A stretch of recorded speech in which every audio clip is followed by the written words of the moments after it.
Hi నమస్తే welcome to సేన్యూ life story. ఇది మన నిమ్సాంబిక టెంపుల్ అండి, మన బోడుప్పలో ఉంది. మొన్న మా ఆవిడ బర్త్డే కదా 27వ తారీఖు నాడు.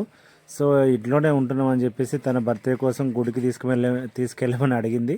సో తన కోసం వెళ్ళాము. చాలా బాగుంది టెంపుల్.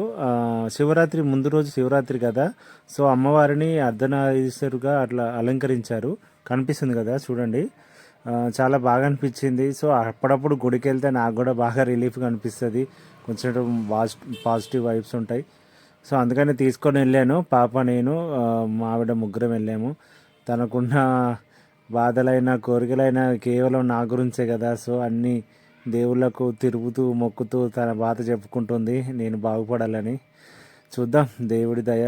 నేను అన్ని రకాలుగా బాగుంటే ఇంకా మంచి గుళ్ళు అన్నీ వెళ్తాను. సో వచ్చే మధ్యలో మళ్ళీ మా పాప నాకు చెరుకు రసం కావాలి, దాహం వేస్తుందంటే ఇంకో తన కోసం చెరుకు రసం అది తీసుకున్నాను. ఇది తీసుకొని ఇంటికి వెళ్ళాను. ఎండ బాగా కొట్టింది, అప్పటికే మధ్యాహ్నం 12 అట్లా అయింది. ప్లీజ్ నా ఛానల్ సబ్స్క్రైబ్ చేసుకోండి, వీడియో లైక్ చేయండి. బాయ్.